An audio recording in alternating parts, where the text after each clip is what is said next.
Tuloy ang malawakang manhunt para sa negosyanteng si Charlie Atong Ang matapos lumabas ang arrest warrant laban sa kanya kaugnay sa mga kasong may kinalaman sa mga nawawalang sabongero. Si Ang na lang ang hindi pa naaresto sa 18 akusado. Ayon naman sa abogado ni Ang, premature o hilaw ang desisyon ng korte na iparesto ang kanyang kliyente. Saksi si John Consulta. Mga 2:00 ng hapon na magtungo ang PNP-CIDG sa address ng negosyanteng si Charlie Atong Ang sa Pasig City para isilbi ang arrest warrant na inilabas ng Branch 26 ng Santa Cruz, Laguna Regional Trial Court. Noong una, hindi agad pinapasok sa nasabing bahay ang mga tauhan ng CIDG. Ito, warrant of arrest. We will implement it whether you like it or not. Guard. We'll be giving them 10 minutes. Kung ayaw nila tayong pagbuksan, i-implement natin yung warrant of arrest. Pati sila aarestuhin namin. Maya-maya, naglatag na ng hagdan ang mga polis. Palapasin mo na ulit. Guard! Ilang sandali pa, dumating ang isang nagpakilalang abogado ni Ang. Attorney Acosta. Ma'am? Yes po. Ma'am? Yes po. Colonel Giagi from CIDG. Hold on. Can I just come in first before you go in? Please? Thank you. I hope we have an orderly conduct here, okay?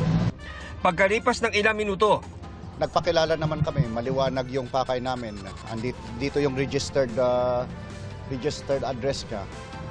Pinakita namin yung warrant of arrest. So, andito lang yung abogado nila. I'm giving them 10 minutes, sir. With or without your consent, papasukin ko. Dadalhin ko pati yung lawyer nila. Pati lahat ng tao na nasa loob for obstruction of justice. Sir, last 5 minutes po, ma'am. kalaunan, pumayag din ang abogado ni Ang na papasukin ang mga pulis. Meron naman tayong body-worn camera, meron pa tayong alternative recording devices. I will assure you, nothing will happen. All right. May I get a list of all who will be coming inside, please? And may we ask for the IDs also, please? Ma'am, pinapatagal lang natin ang ma'am. Hindi naman. I just want to Pag-i-implement make sure na everything is in order. Halos isang oras din sa loob ang 4 na pulis at isang taga-barangay. Pero bigo silang matuntun si Ang. Gayunman, tinanggap ng abogado ni Ang warrant of arrest. Sa to say, wala po tayong nakita dito. Hinalughog po natin lahat ng pwede niyang pagtaguan, no? Mula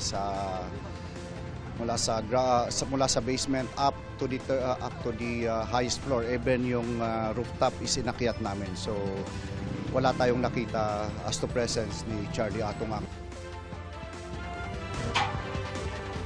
Pinuntahan naman ng NBI ang Umaring Farm ni Ang sa Lipa, Batangas.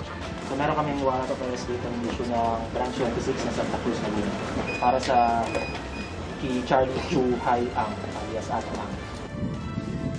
Una nilang pinasok ang isang malaking bahay sa may gate ng compound. Inisa-isa ang mga kwarto pero hindi nakita si Ang.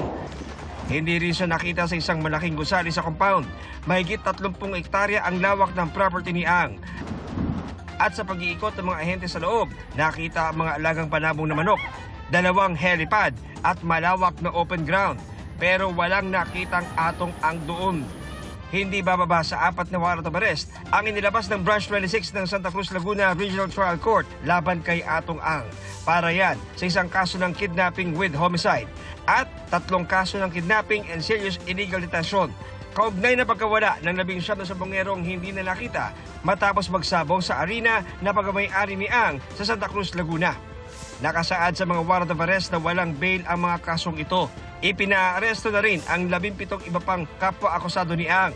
9 na pulis na dati nang nasa restrictive custody ng PNP ang itinurn over sa CIDG. Naaresto naman na ang 8 sibilyang co-accused na mga security personnel at empleyado sa sabungan ni Ang. Si Ang na lang ang hinahanap ng mga otoridad. Ayon sa DOJ, walang record ng Bureau of Immigration na lumabas ng bansa si Ang.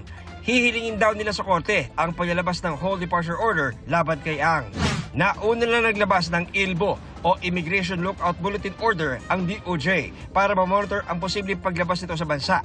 Tuloy naman ang malawakang manhunt operation ng pulisya. I ask Mr. Atong Ang to peacefully surrender na lang.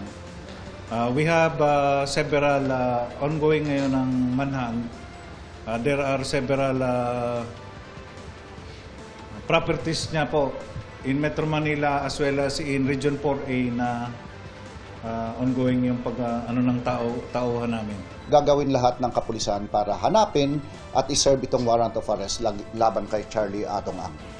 Iginit naman ng kampo ni Atong Ang na inosente ang negosyante at tinawag na premature o hilaw ang desisyon ng Santa Cruz RTC na ipaaresto siya. Sa isang pahayag, sinabi ng abogado ni Ang na nagbase umano ang korte sa di kumpleto at one-sided na impormasyong ibinigay ng DOJ nang dian nila tinitingnan ang counter affidavits at ebidensya ng mga respondent. Labag-an nila ito sa konstitusyon at karapatan ni Ang. Gagawin daw nila ang lahat ng legal na hakbang para harangin ang arrest warrant. Ikinalulungkot nila na hinayaan ng DOJ na manipulahin sila ng self-confessed whistleblower na si Julie Dondon Patidongan. Wala pa nilang pisikal na ebidensyang ipinipresenta at nagbase lang umano sa pahayag ni Patidongan. Sa mga kasong isinampa sa Santa Cruz, Laguna RTC, nakasaad na ang mga akusadong pribadong individual at mga police officers ay nagsabwatan para dukutin, ikulong at patayin ang mga biktima. Sa resolusyon ng prosecution panel kaugnay sa missing sabongeros, sinabing naipakita sa sworn affidavit ng mga kapatid na Patidongan na sa pagitan ng April 2021 hanggang January 2022, dinugot ang mga sabongero sa Santa Cruz, Laguna, Lipa City, Batangas, Manila Arena at San Pablo City sa Laguna. Ayon sa resolusyon ng DOJ, inakusahan ang mga nawawala na nandadaya sa sabong. May ilang eyewitness accounts daw na pagkatapon umano sa mga katawan ng mga sabongero sa Taal Lake. Sinasabing nasa 34 ang nawawalang sabongero mula 2021 hanggang 2022. May iba pang kaso na nakasampa sa Branch 29 ng San Pablo City, Laguna RTC at sa Lipa City, Batangas RTC. Para sa GMA Integrated News, ako si John Consulta, ang inyong saksi. Arestado isang lalaki na naksak at nakapatay sa kanyang asawa at anak sa Bukidnon. Nag-ugat ang krimen sa away ng suspect at kanyang anak dahil sa isinabong na manok. Saksi si Cyril Chavez ng GMA Regional TV. Agad idiniretso sa ospital ang isang ginang at anak na lalaki matapos saksakin ng sariling padre de pamilya sa barangay Kiraon, Damulog, Bukidnon. Base sa investigasyon, nasa inuman ang sospek ng sunduin ng kanyang anak pasado alas 8 ng gabi nitong Lunes. Umuwi ang mag-ama sa kanilang bahay. Nagtalo ang dalawa hanggang sa mauwi sa pisikalan. Ayon sa pulisya, nagalit umano ang anak sa kanyang ama dahil isinabong umano nito ang kanilang maliit na manok. Kamulo sa pagkulatan niya sa iyang amahan, kining amahan, sa pagdepensa sa iyang kaugalingon, may kuha kini og hunting knife nga usab sa table. No, ang sasulod sa panimalay, ug dito iyang nadunggaban. Iyang nadunggaban ang iyang anak sa puto-puto nga bahin o sa tiyan nga bahin.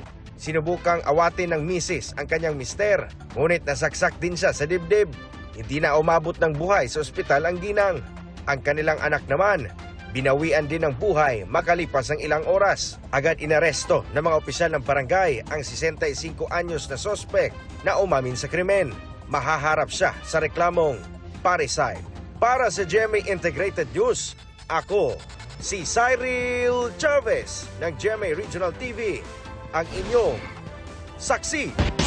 Nagluluksa ang isang ginang na namatayan ng 2 anak sa malagim na pagguho sa landfill sa Cebu City. Mag-iisang linggo matapos ng pagguho, 20 ang na-recover na bangkay. At mula sa Cebu City, saksi live si Mariz Umali. Mariz? Pia, nang may alis na nga yung mga naglalaki ang mga bakal na ito mula doon sa gumuhong Binaleo landfill, ay mas madali nang nahanap at naiahon yung mga natabunan. Katunayan, sa buong maghapon ngayong araw, 7 pang labi ang na-recover kaya umakyat na sa kabuuang bilang na 20 ang naitatalang nasawi sa insidente as of 6:30 ngayong gabi. Ang videong ito ng pagguho ng gabundok na basura noong January 8, kuha ni John Lloyd Ople, isang spotter o yung nakatalagang magbantay sa paglabas-masok ng mga dump truck sa Binaleo landfill.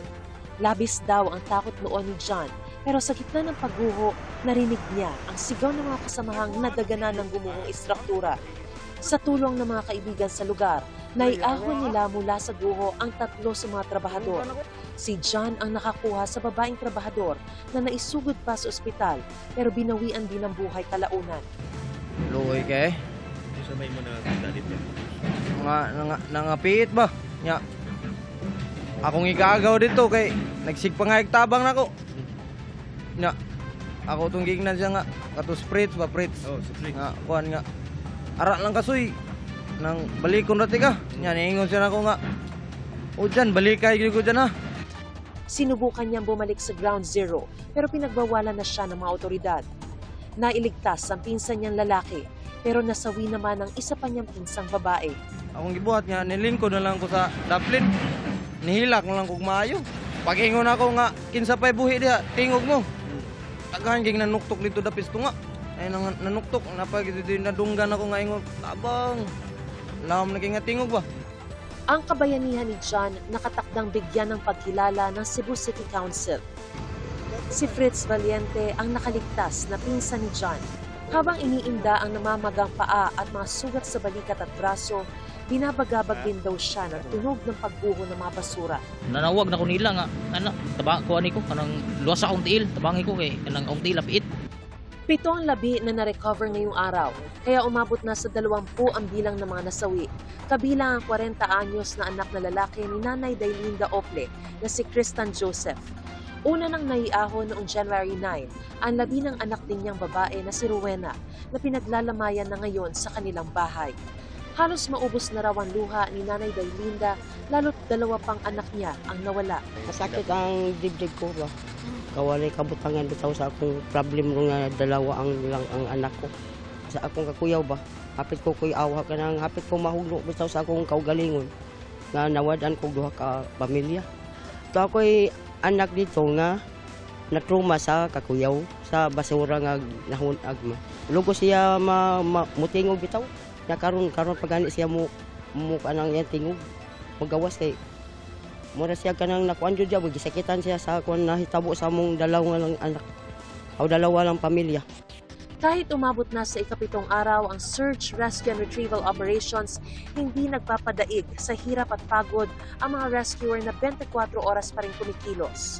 Extremely difficult talaga kasi yung debris doon aside from the fact na madumi siya talaga, no? So konting sugat doon pwede ka magkaroon ng infection, and then yung mga debris doon malalaki talaga ng mga steel. So we're dealing with I-beams na ganun kalaki, and then yung water ingression sa loob, nagpunta na rin sa loob yung tubig. Sa isang pahayag, ipinarating ng Primary Solution Cebu ang pakikidalamhati sa mga pamilyang apektado ng pagguho pati na sa buong komunidad. Agad daw nilang pinakilos ang kanilang emergency response team matapos ang insidente. Katuwang ang Cebu City Disaster Risk Reduction and Management Office, BFP, at iba pang ahensya para mahanap ang mga nawawala habang tinitiyak ang kaligtasan ng lahat ng responders. Batay raw sa paunang pagsusuri ng mga opisyal ng lungsod at mga eksperto, malamang na nag-ugat daw ang insidente sa pinagsamang epekto ng mga lindol at sumunod ng mga aftershock noong Setyembre na sinundan ng matinding pag-ulan dahil sa bagyong Tino noong unang bahagi ng Nobyembre. Ipinaliwanag ng PWS Cebu na nagsasagawa sila ng regular na inspeksyon sa mga landfill cell. Kasalukuyan daw silang nakikipagtulungan sa mga eksperto at otoridad para sa isang komprehensibong investigasyon. Nagbigay na rin daw sila ng pinansyal na tulong at psychosocial services sa mga pamilya ng mga apektadong empleyado, kabilang ang mga gastusing medikal ng mga nasugatan at gastusin sa burol at libing. Sumusunod din daw ang PWS Cebu sa Cease and Desist Order ng Department of Environment and Natural Resources. Pia, hindi naman daw tumitigil ang mga responder na ginagawa raw ang lahat na makakaya para mahanap yung 16 na nawawala pa. Nilalagyan naman daw ng lime yung lugar para mabawasan na yung di kaaya-ayang amoy at maiwasan din yung mga respiratory at biological hazards. At sa ngayon, Pia, ay marami na mga truck dito para hakutin yung mga debris na ito o yung mga bakal at dadalhin daw ito sa Mactan, Cebu. At yan ang pinaksariwang balita live mula pa rin dito sa Barangay Binalew sa Cebu City. Para sa GMA Integrated News, ako si Mariz Umali ang inyong saksi.